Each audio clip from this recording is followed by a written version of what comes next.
June 17, 1944, Mid-Atlantic Ocean. A grey horizon stretches endlessly in every direction, broken only by the slow rhythm of waves tapping against steel. Deep below, in the confined control room of German submarine U-853, Captain Helmut Sommer stands silently beside the navigation table. The air smells of diesel and salt. Crewmen whisper in measured tones, waiting for a single command that has become routine: transmit the weather report.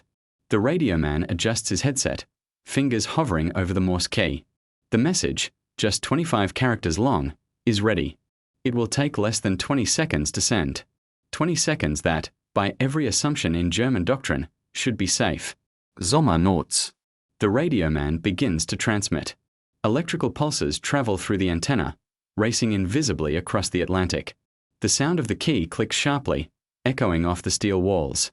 And then silence. The transmission is complete. The captain exhales slowly. Done, the operator confirms. No alarm sound, no aircraft appear.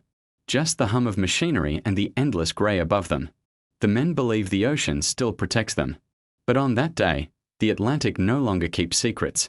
Hundreds of miles away, aboard the American escort carrier USS Croton, a young radio operator watches a small green glow pulse across his oscilloscope.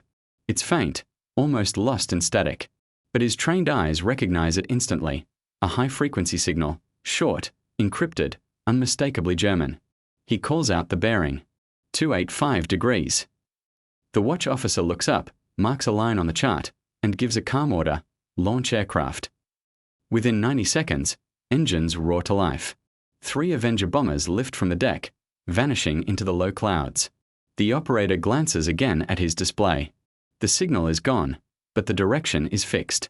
Somewhere under the waves, a submarine has spoken, and in doing so, revealed its position.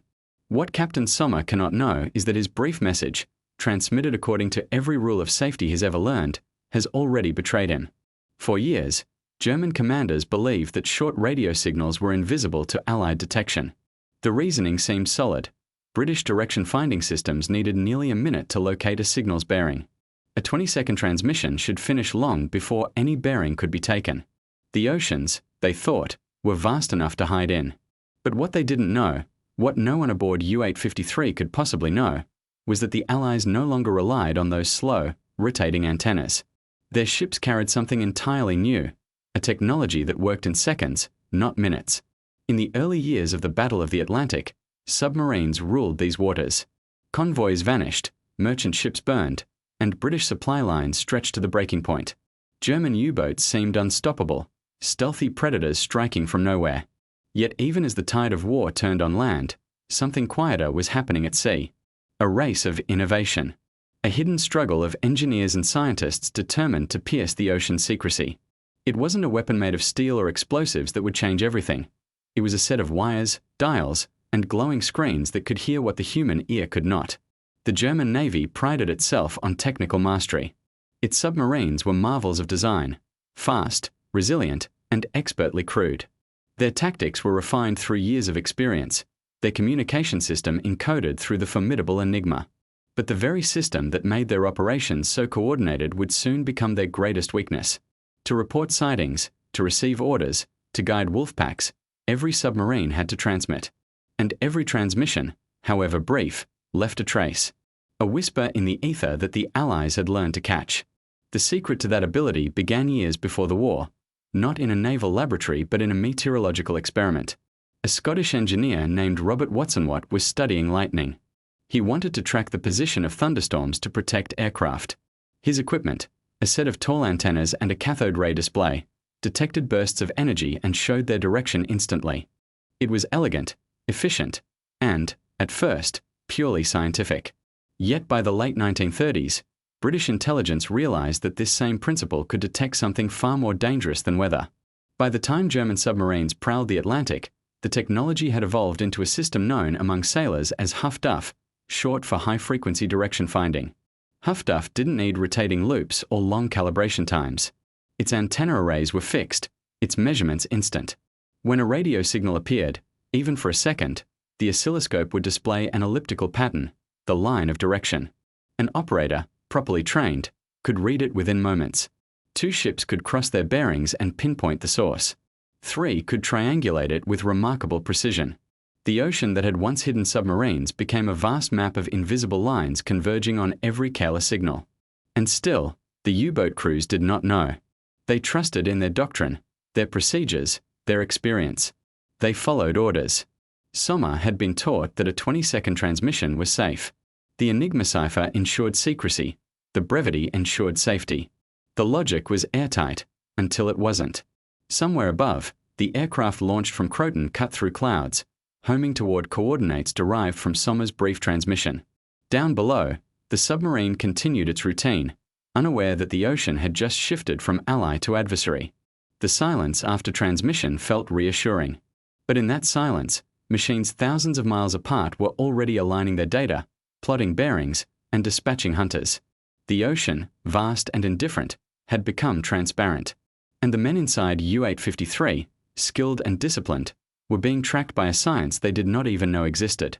The waters of the North Atlantic had always seemed endless, an ocean so wide that a single vessel could vanish in it for weeks without a trace. 4 German submariners, that vastness was safety itself. The sea was their camouflage, their fortress, and their hunting ground. But by mid-1943, that illusion began to crack. Seasoned captains, men who had survived dozens of patrols, started returning with stories that did not fit the old logic. Destroyers turning toward them within minutes of a transmission. Aircraft arriving from nowhere. Convoys that changed course as if guided by unseen intelligence. The U-boat crews whispered about strange coincidences, but the coincidences grew too frequent to ignore. In the officers' mess halls at the submarine bases in France, the conversations grew uneasy. Commanders compared notes over maps spread across tables. They find us too quickly, one would say. It's as if they already know where we are. Others dismissed it as bad luck or improving Allied tactics, but in their eyes lay doubt. Something fundamental had shifted in the ocean's balance. They didn't know that far beyond their charts, in small rooms lined with cables and glowing screens, British and American operators were listening. Not to words, not to voices, but to the raw pulse of radio energy itself. To understand why the German crews felt so confident in their signals, one has to look at their doctrine. From the beginning of the war, Admiral Karl Donitz had built his U-boat strategy on communication. Submarines did not hunt alone. They hunted in packs. A single boat that spotted a convoy was required to report its position immediately, allowing others to converge. These wolf packs had devastated Allied shipping in 1941 and 1942, sinking hundreds of vessels. But the system had one critical flaw: it depended entirely on radio contact. And even as Donitz ordered stricter transmission rules, insisting on the use of K-signal or short signal codes, his boats were still broadcasting often enough to be heard. The Germans knew of direction-finding technology, of course. They possessed their own systems, using loop antennas that had to be physically rotated until the incoming signal grew weakest, the so-called null point that marked the bearing. It was a precise method, but a slow one.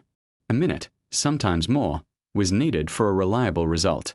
If a message lasted only 20 seconds, the operator would be too late. That was the reasoning that shaped the entire U-boat communication doctrine. The oceans were big, and 20 seconds was short.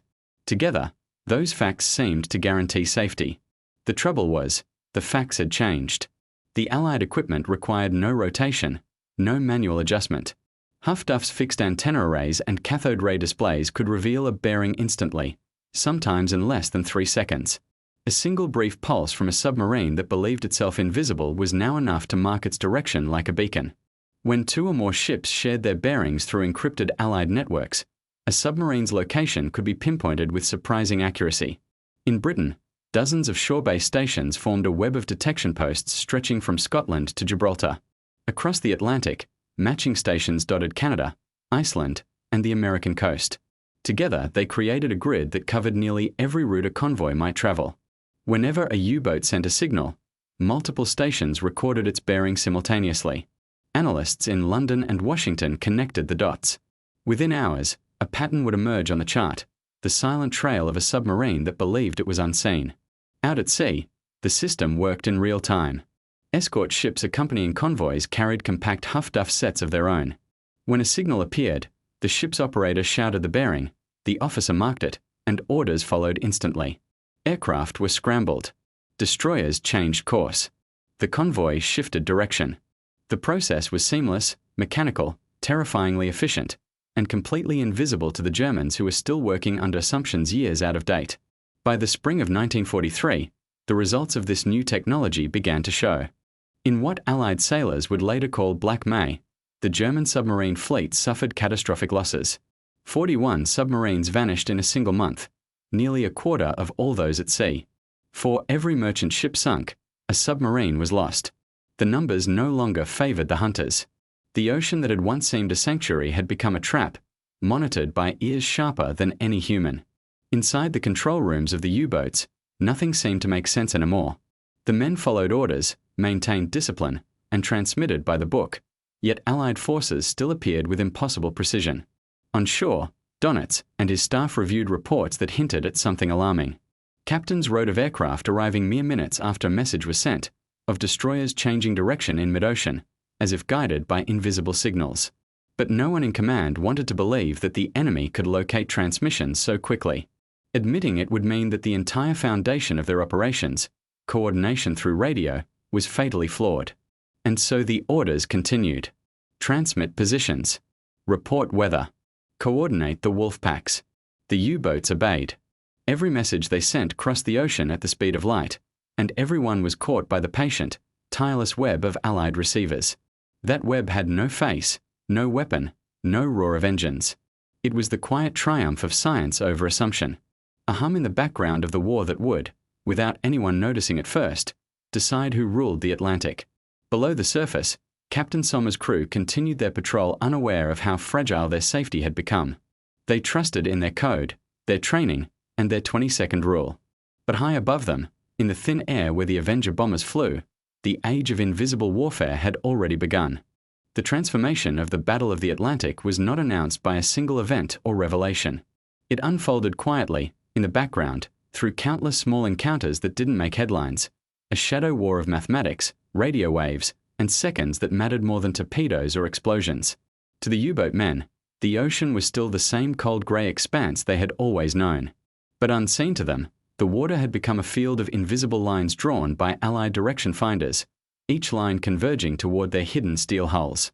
By mid-1943, the British and American navies had refined Huffduff into a system of astonishing precision. The technology itself was simple in principle but powerful in effect. 4 vertical antennas stood in a square pattern, the Adcock array, each detecting high-frequency radio waves. When a transmission was picked up, the difference in signal strength between the antennas revealed the direction of the source. This information appeared instantly on a circular oscilloscope screen as an elliptical glow. The long axis of the ellipse pointed directly toward the transmitter. It was as if the sea itself whispered the location of the submarine. An experienced operator could read the bearing in seconds. 2 ships comparing their readings could pinpoint a submarine within a few dozen kilometers. A third bearing would tighten that circle until the search area was small enough to dispatch aircraft directly to it. The entire process took less time than the German operators needed to close their radio logs. At first, the Germans refused to believe such a system could exist. Their understanding of direction-finding technology came from their own Bellina-Tosi equipment, advanced by 1930 standards but hopelessly outdated by the war's midpoint. They believed no one could measure a bearing without physically rotating antennas, without manually seeking the null point in the signal. To them, it was impossible that anyone could obtain a fix during a 20-second message. And so, even as losses mounted, the doctrine remained unchanged. The irony was cruel. The Germans had designed the KISS signal system, those brief coded messages, specifically to stay below the detection threshold of the very technology they assumed the Allies were using. They had solved yesterday's problem while the Allies had already built tomorrow's solution. The result was a catastrophic mismatch between belief and reality. In Britain, the introduction of Huffduff had been kept secret even from many Allied officers. Only the operators and their immediate commanders understood its true capabilities. It was the kind of advantage that worked best when it was invisible, an edge of knowledge that the enemy could never counter because they didn't know it existed. Naval intelligence officers plotted every intercepted bearing on massive wall maps, tracking submarine movements across the Atlantic like ghostly footprints. Each mark represented a message, a report, a request, a brief signal, and each one brought the Allies closer to the next ambush. When convoys were routed across the ocean, these maps determined their paths. Entire fleets of merchant ships, carrying supplies and food vital to Britain's survival, were steered away from danger zones the Germans didn't even know they were creating. What looked to the U-boat commanders like bad luck was, in fact, the result of meticulous science. Every time they sent a report to Admiral Donit's headquarters, they unknowingly helped the Allies draw a map of their own movements. Inside the U-boat command center near Paris, Donit's staff worked tirelessly to coordinate attacks. Dozens of signals crossed the airwaves daily, encrypted through Enigma, transmitted by submarines spread across thousands of miles. Each transmission strengthened the Allied picture of where those submarines were. Yet within the German command, confidence in their encryption remained absolute. They believed the brevity of the signals and the complexity of Enigma made them untouchable. And so, patrol after patrol continued to operate under outdated assumptions. The submarines dove deep, confident that water and distance would shield them. They transmitted, sure that their messages were too short to be tracked. But above the waves, destroyers equipped with Huffduff waited. The moment a signal appeared, they turned sharply, accelerating toward the bearing. It wasn't just speed that made Huffduff powerful, it was its reliability. Radar could be fooled by waves or weather. Sonar depended on proximity and conditions underwater.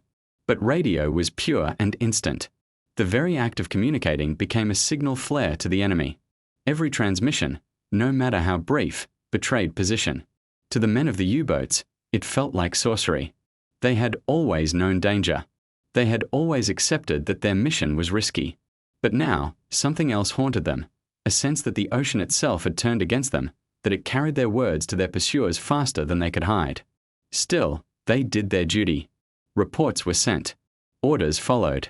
The machinery of war demanded information, and even those who suspected the danger had no choice but to obey. The submarines continued to speak into the ether, unaware that with every syllable of Morse, the walls of their invisible prison closed tighter. The Battle of the Atlantic was no longer a contest of torpedoes and depth charges. It had become a race between transmission and detection, between seconds of exposure and seconds of reaction. And in that race, the Germans never knew they had already lost. By the summer of 1943, the German Naval Command began receiving more and more unsettling reports. Captains described Allied ships appearing with uncanny speed after every transmission. Aircraft swooped down from clear skies minutes after surfacing to send even the briefest weather report. Submarines that once vanished into the grey Atlantic now found themselves hunted in places that should have been safe. Donit's staff reviewed these reports carefully, but explanations remained stubbornly elusive. Some analysts suggested that the Allies had developed a new kind of radar. Others believed that spies were leaking patrol zones. No one imagined that the real answer lay in the radio waves themselves. The irony was that the source of the problem, communication, was also the very thing the German strategy depended on. U-boats were never meant to fight as isolated raiders. Their power came from coordination. When one submarine located a convoy, it was required to transmit a contact report immediately. That report allowed headquarters to direct nearby boats toward the target, forming the deadly wolf packs that had terrorized Allied shipping during the war's early years. Every successful attack in 1941 and 1942 had relied on such coordination. Without it, the packs could not assemble, and their numerical advantage would vanish. So even as suspicions grew that the radio might somehow be betraying them, the transmissions continued. To stop sending messages would mean fighting blind, stripping the U-boat fleet of its greatest tactical strength. Donitz, who had commanded submarines himself during the previous war, understood this better than anyone. He believed in discipline, in control, in precise coordination. His entire system of command was built around centralization, around the assumption that headquarters could guide the battle from afar. That assumption, once the key to success, had now become the root of failure. Meanwhile, on the other side of the ocean, Allied operators worked in quiet, windowless rooms, translating invisible signals into movement on a map. Every transmission, no matter how short, appeared on their scopes. The bearings were sent instantly to intelligence centers in London and Washington. There, analysts plotted them against time and previous intercepts, watching clusters form and dissolve. They could see entire patrol lines shift across the Atlantic days before any convoy encountered them. With this information, Allied command rerouted shipping lanes, avoided ambushes, and sent hunter-killer groups to intercept submarines long before they reached firing range. For the men at sea, these invisible duels played out in terrifying ways. A German captain might surface for just 20 seconds to send a position update, and 10 minutes later, sonar pings would echo through his hull. A destroyer, miles away when he transmitted, would already be turning toward him. In the vastness of the ocean, that kind of precision felt supernatural. Crews whispered that the Allies had found a way to see through water. They were not entirely wrong.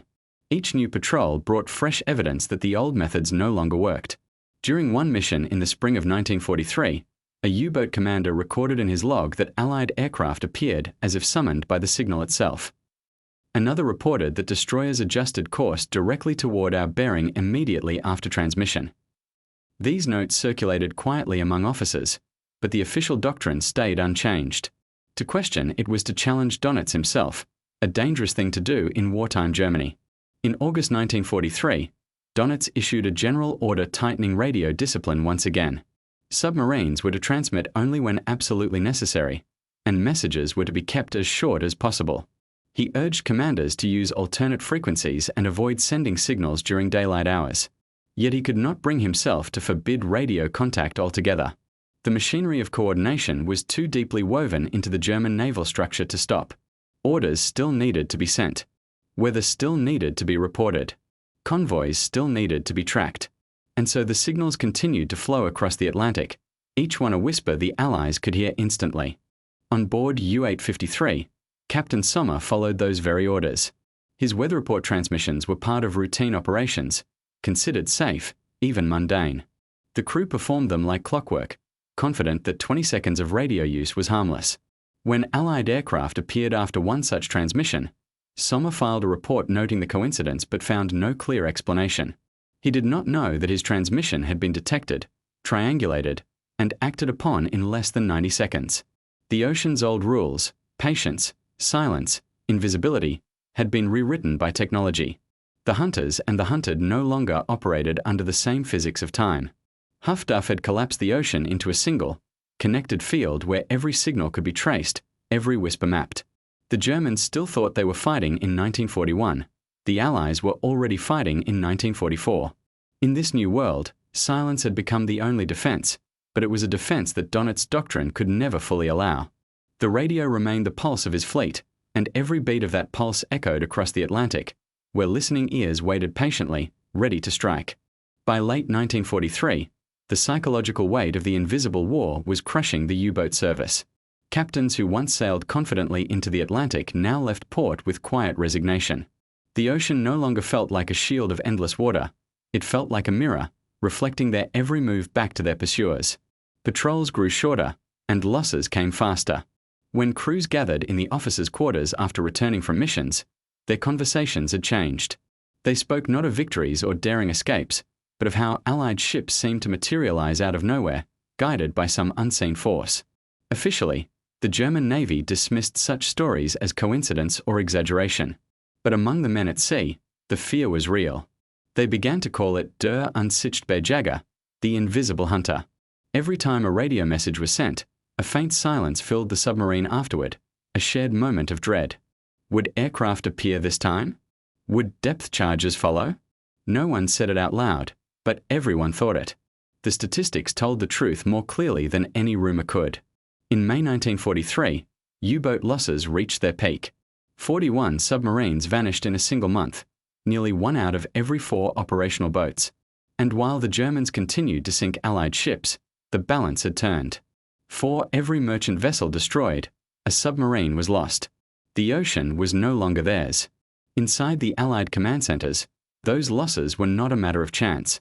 They were the predictable result of hundreds of triangulations, each one drawn by operators sitting before softly glowing oscilloscope screens. The Huff-Duff network was everywhere now, on destroyers, escort carriers, and coastal listening posts from Canada to Gibraltar. Its operators were often young, trained in weeks rather than years, yet their work carried enormous consequence. Each time a submarine's radio crackled to life, their screens lit up. Within seconds, they could speak a single number, a bearing, that sent entire fleets into motion. On the USS Croton, a small escort carrier patrolling the mid-Atlantic, Huff-Duff had become as vital as radar or sonar. The operators joked that they could see submarines without ever leaving the radio room. When the screen flashed, they shouted their bearings, and officers plotted lines across their maps. 2 lines were enough to narrow the search. 3 lines marked a kill zone.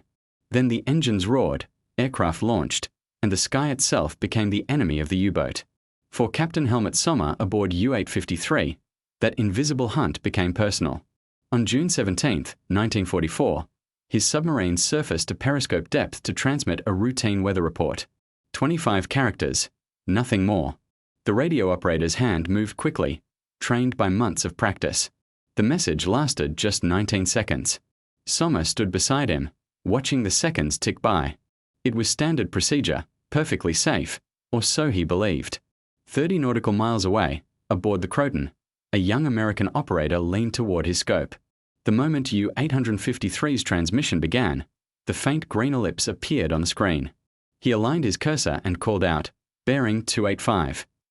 The watch officer repeated it. A second ship confirmed a similar bearing. Lines were drawn, intersecting just west of the Azores.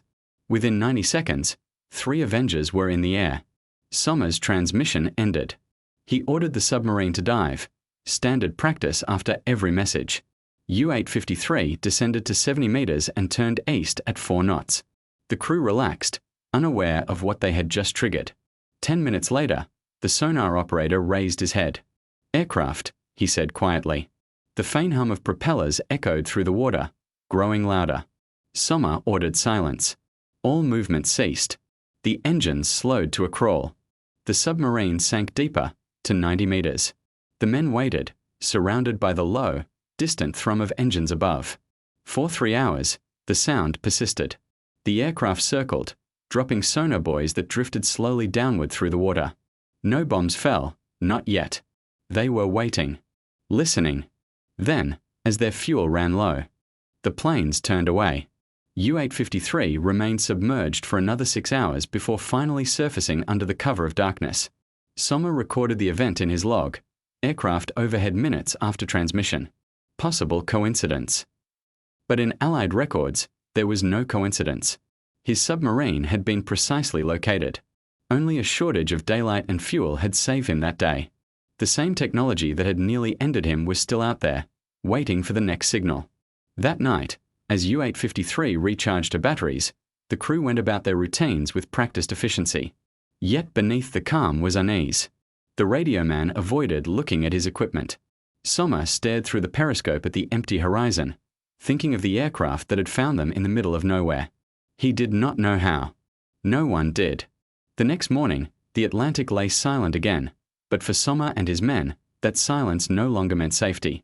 Somewhere out there, unseen and unheard, someone was always listening.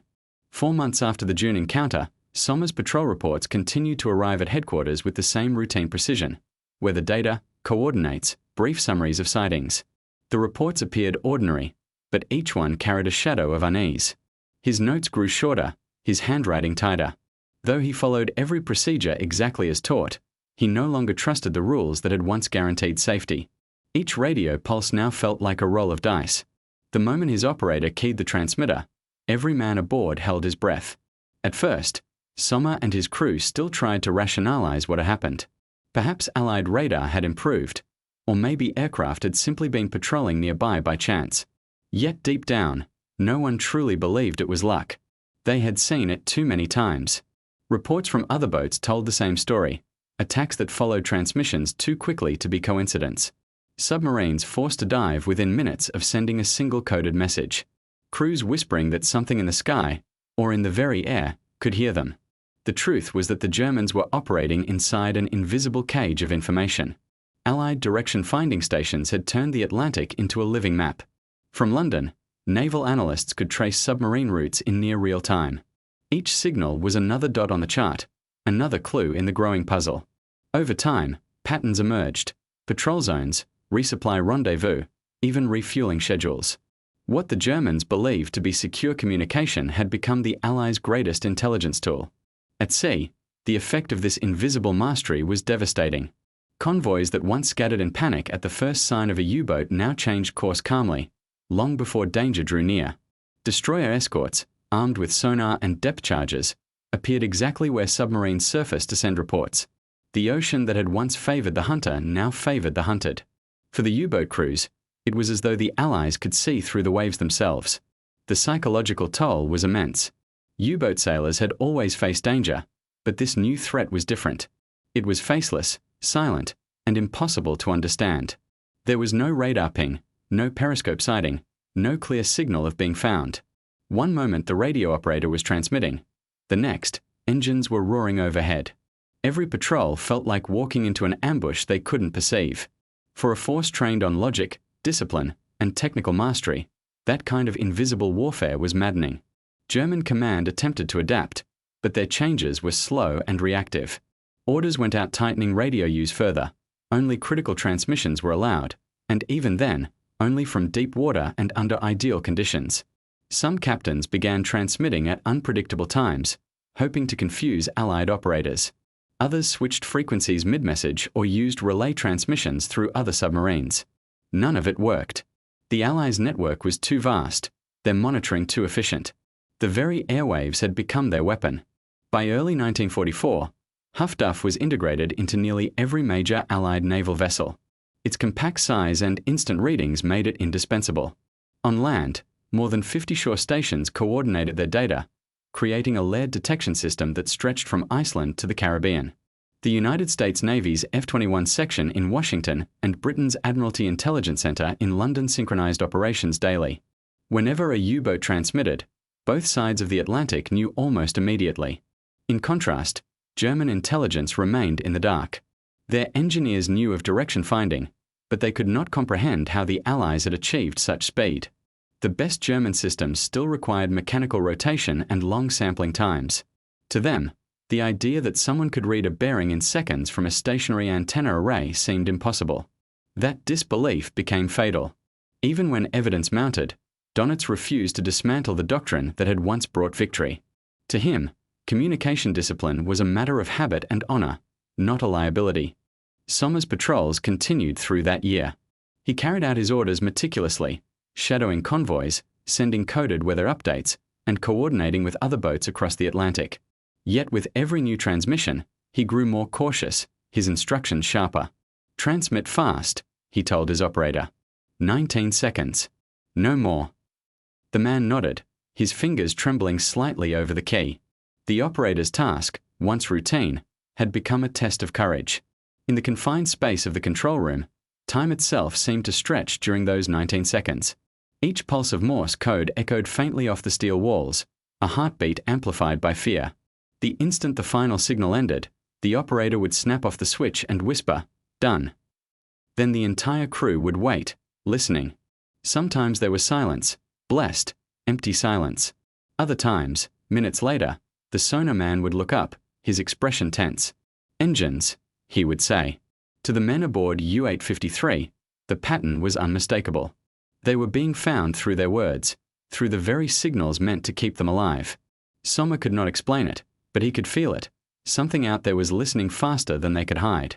Above them, on the Croton and 100 other Allied ships, operators continued their quiet, methodical work. No glory, no noise, just precision. Each flash of the oscilloscope was a thread in a web of detection that now spanned an entire ocean. Sommer and his crew were caught in that web, moving deeper into waters that no longer belonged to them. By mid-1944, the Atlantic had changed from an open expanse into a calculated grid of sound, signal, and steel. The Allies controlled not only the surface but also the invisible frequencies that passed through the air above it. Each ship, each aircraft, and each land station played its role in the network. To the crews of U-boats like U-853, this meant every decision to transmit, every second of communication, was now a gamble with impossible odds. The sophistication of the Allied system came from its combination of technologies rather than from any single breakthrough. Radar revealed surfaced submarines even in fog and darkness. Sonar traced the echoes of propellers beneath the waves. Aircraft patrols from escort carriers extended detection zones by hundreds of miles. But the true brilliance lay in the coordination. A Huff-Duff reading from one destroyer might guide a plane's radar sweep, which in turn directed a second ship's sonar pattern. The moment a transmission appeared on the oscilloscope, a chain of responses began, swift, silent, and synchronized across the Atlantic. Meanwhile, in Germany, Donitz continued to insist that discipline and courage could offset this imbalance. He refused to abandon the central control structure of the U-boat fleet, even as evidence mounted that it was leading to disaster. Patrols still required periodic reports. Commanders still had to send positions, fuel status, and weather updates. Every transmission gave the Allies another chance to locate them. But within the walls of headquarters, denial persisted. The technology being used against them was so far beyond German assumptions that it seemed almost supernatural.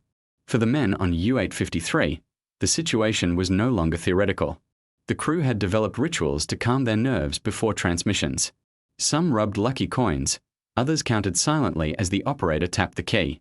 Sommer himself paced slowly, pretending to check gauges while he waited for the message to end. Everyone in the control room held perfectly still.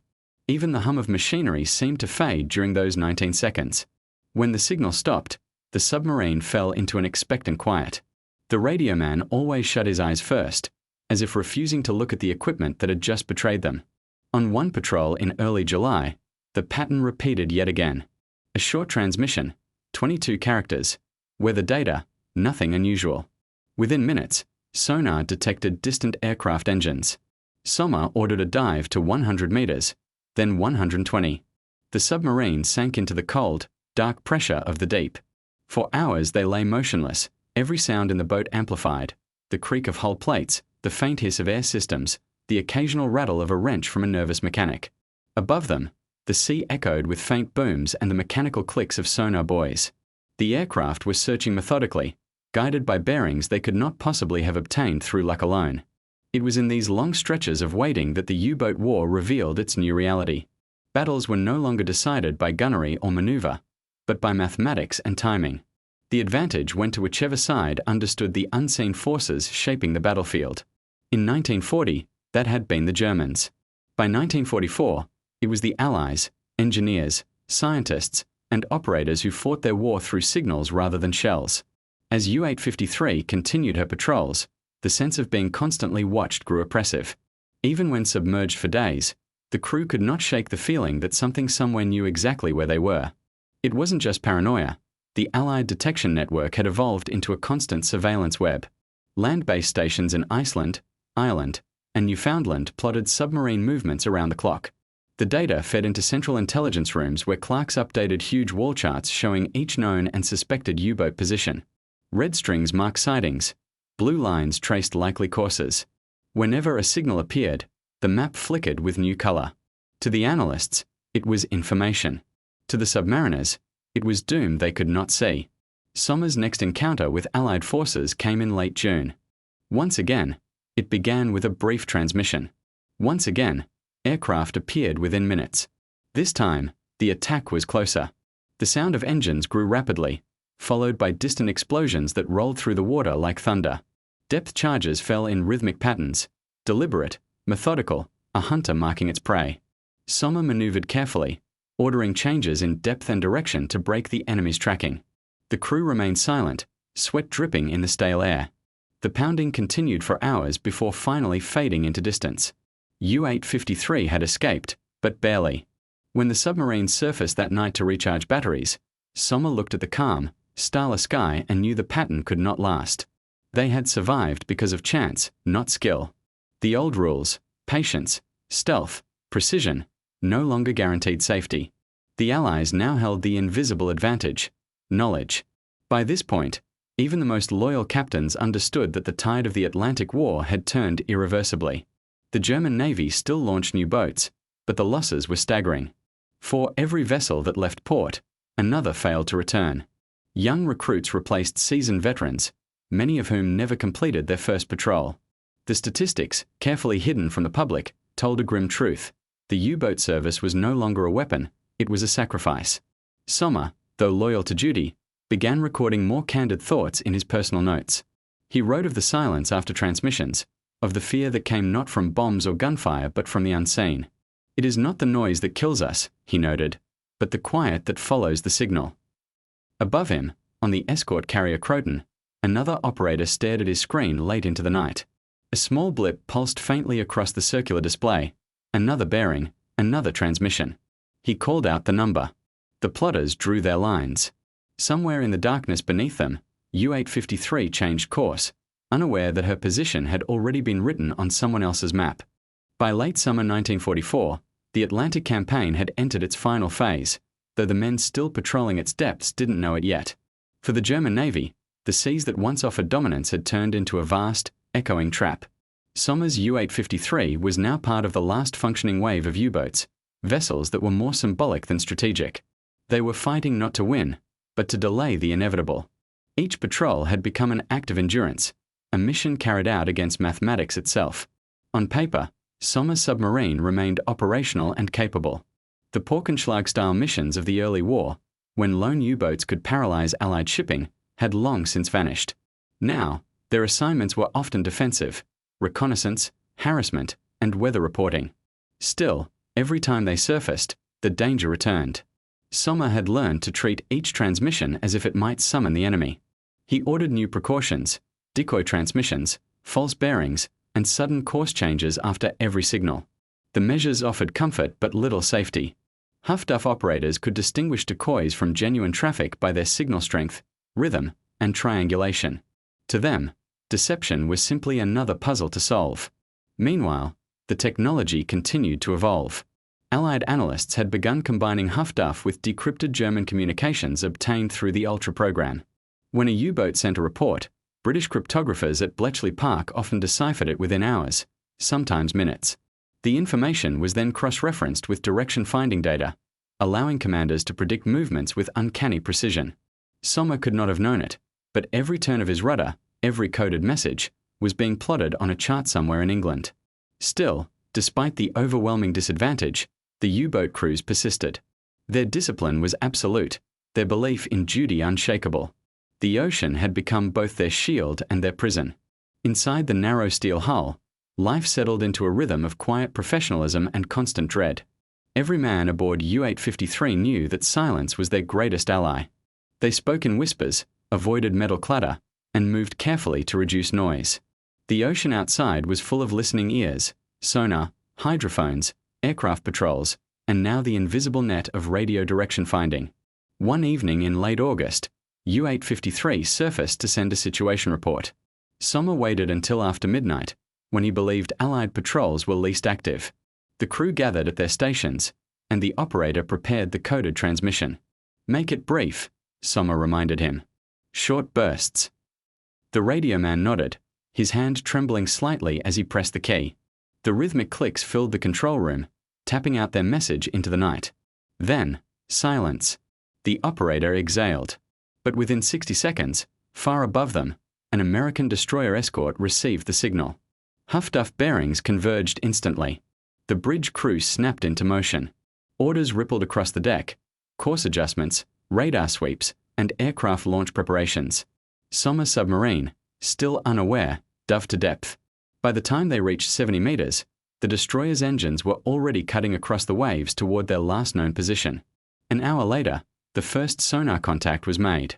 The destroyer began a slow, deliberate approach, its crew following the practiced rhythm of anti-submarine warfare.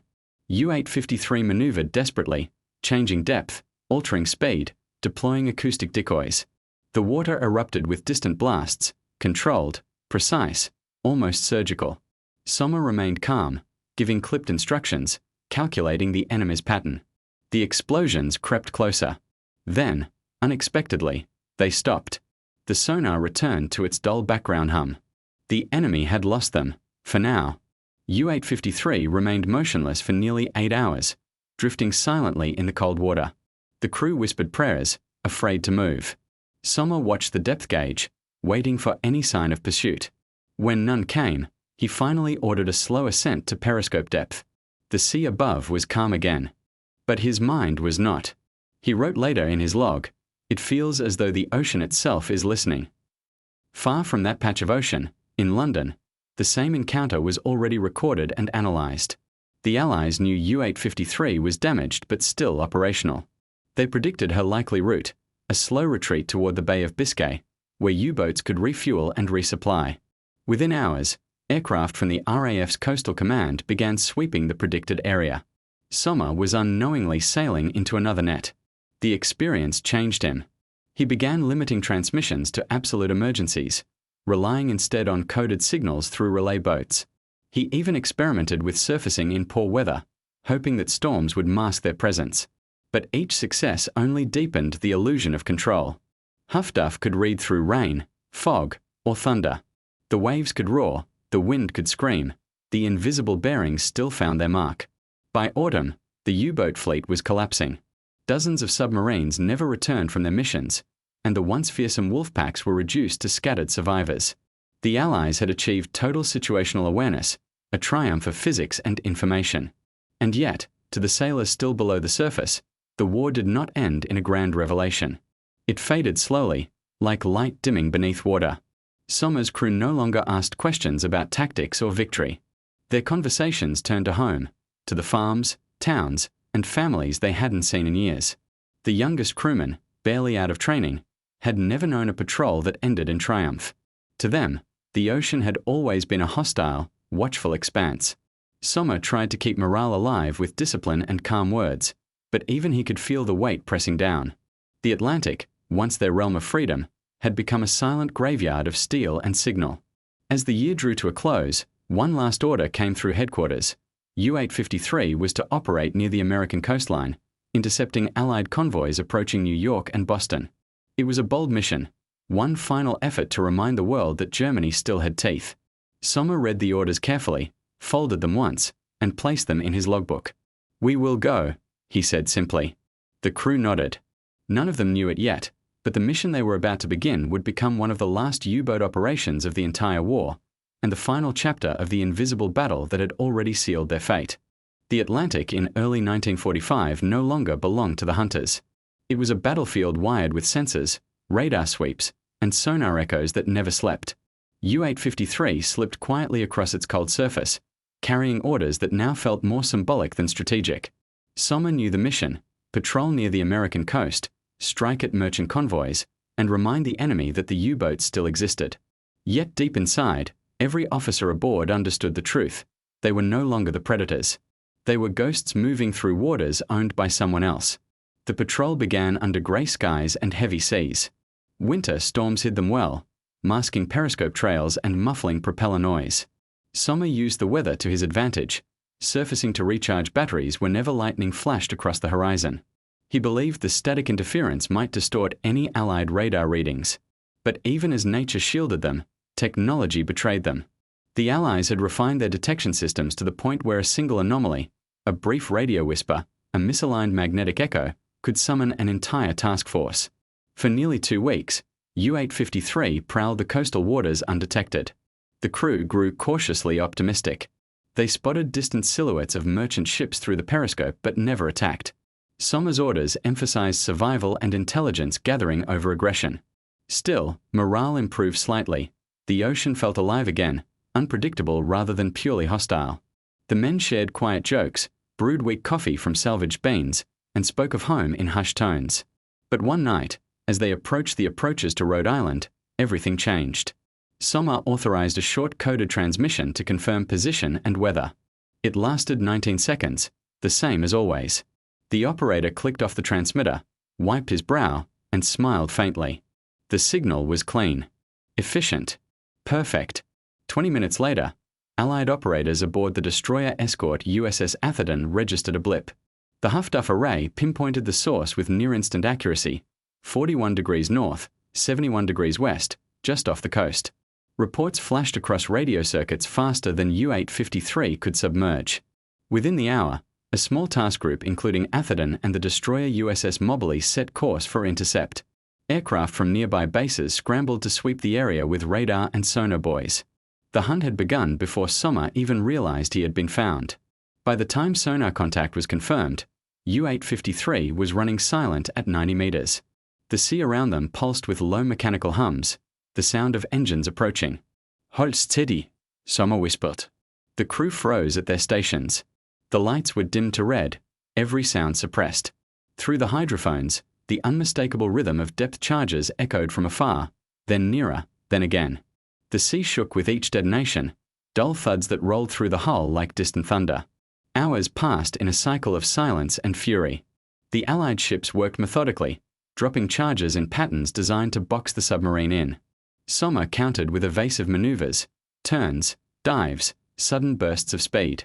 His instincts were perfect, his timing precise. But against an enemy guided by mathematics and technology, precision was no longer enough. Every change in bearing gave the pursuers another data point, another clue. Slowly, the walls closed in. Above the surface, the Atherton's radar tracked faint disturbances.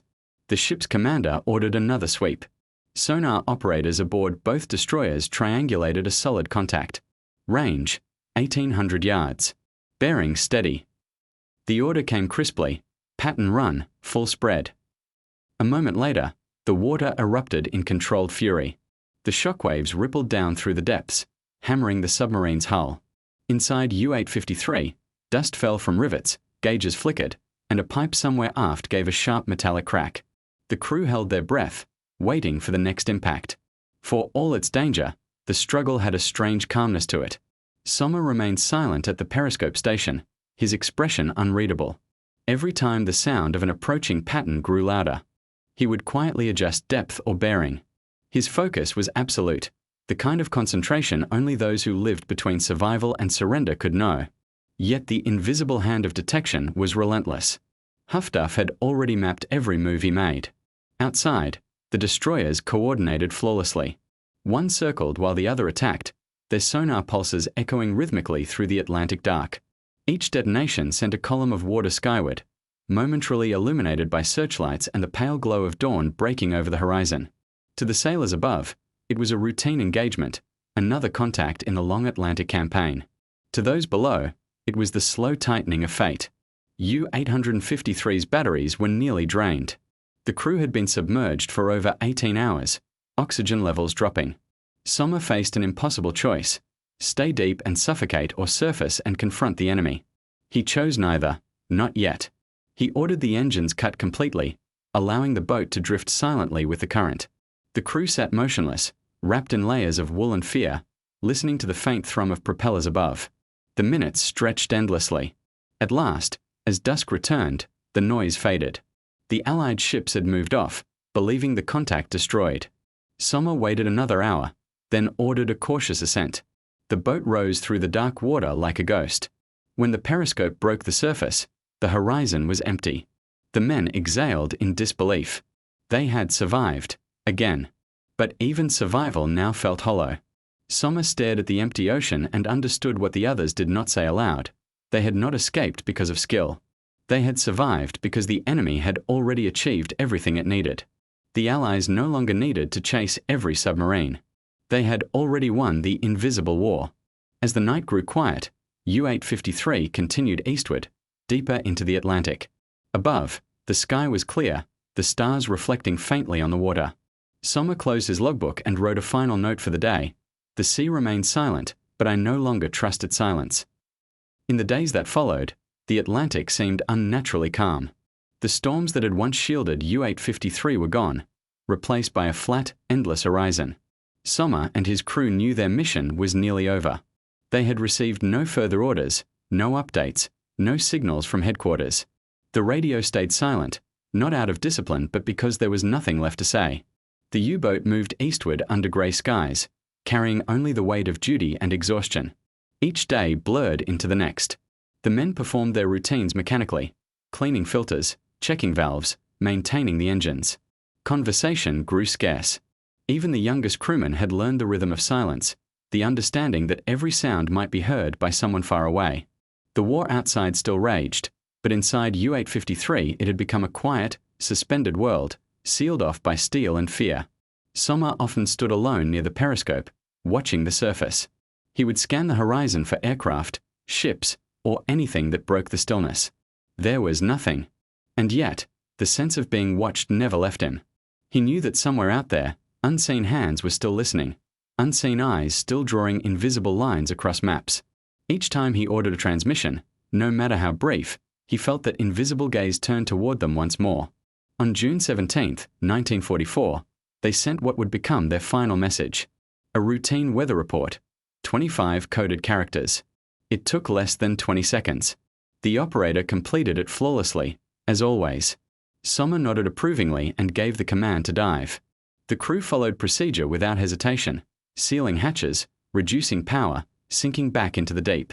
The motion was smooth, familiar, almost comforting. But this time, something in the silence felt different. Far above, aboard the American escort carrier USS Croton, A young radio technician was monitoring the Huff-Duff array when the signal appeared. The oscilloscope flickered with a bright, sharp curve, clear, strong, unmistakable. "Signal bearing 285 degrees, he called out. The coordinates were plotted, confirmed by 2 accompanying destroyers within seconds. Orders moved swiftly through the ship. Aircraft engines roared to life, torpedoes were armed, and a search formation was set. Within minutes, 3 Avengers were airborne and closing in on the source. Below the waves, U-853 drifted silently, unaware that the chase had already begun. Sommer ordered a slow change in depth, scanning the sonar. At first, nothing. Then, faint, rhythmic propeller sounds from above. Multiple sources. He recognized them instantly. Aircraft. His jaw tightened. "Silent running," he ordered softly. The crew froze, extinguishing every light but one dim glow from the instruments. The hum of the engines dropped to a whisper. Even breathing seemed too loud. The first detonations came minutes later, distant, muffled, but unmistakable. Depth charges. The water trembled. Then another series, closer this time, each one rolling through the hull like an earthquake's pulse. The crew clung to their stations, gripping valves and rails.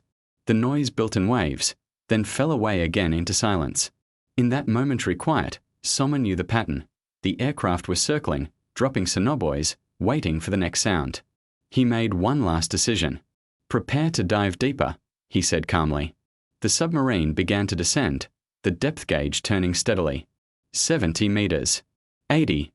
90. The lights dimmed further to preserve power. For nearly an hour, the ocean held its breath. But then came another sequence, sharper, closer. A near miss. The shockwave threw several crewmen from their stations. Metal groaned. Water seeped through a small seam near the aft bulkhead. Sommer steadied himself and ordered damage control. The men moved with practiced precision, plugging leaks, tightening bolts, working in silence. Every clang of a wrench could be their last. Above, the American aircraft continued their methodical attack. Guided by Huff-Duff bearings and sonar buoys, they dropped depth charges in expanding rings, each closer than the last. The ocean boiled with explosions. The destroyers joined in, firing hedgehog mortars designed to detonate on contact. The entire surface of the sea was alive with sound and motion, the invisible dialogue of technology and persistence. 4 hours, U-853 endured. Sommer issued commands with unwavering calm, his voice steady even as the lights flickered and the gauges trembled. But each maneuver brought them closer to the limit. The batteries were nearly drained, air pressure rising, temperature climbing. The ocean pressed harder against the hull, and still the sound of engines echoed above. The invisible hunt, the one that had begun with a brief transmission, had found its conclusion. When the final barrage came, it was overwhelming. The hull shuddered, alarms blared, and for a brief instant, the submarine filled with the sound of rushing water. Then there was nothing, only darkness and stillness beneath the Atlantic waves. The following day, the waters west of the Azores were calm again. On the surface, fragments of debris floated briefly before vanishing into the sea. The Allies logged the kill as confirmed. U-853 was marked as missing, presumed lost with all hands. To the world, it was one more line in a report, one more symbol of a campaign that had already been decided. In the years that followed, the story of Huff-Duff became a case study in the invisible side of warfare, how equations and oscilloscopes could change the outcome of a global conflict. The technology itself was simple, almost modest: antennas, receivers, and a glowing screen.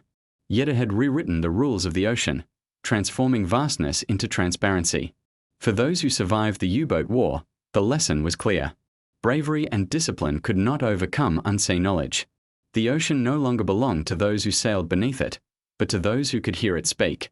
And somewhere, deep under the waves, the remains of U-853 still rest, a silent reminder that in the age of radio, even the faintest signal can echo louder than steel.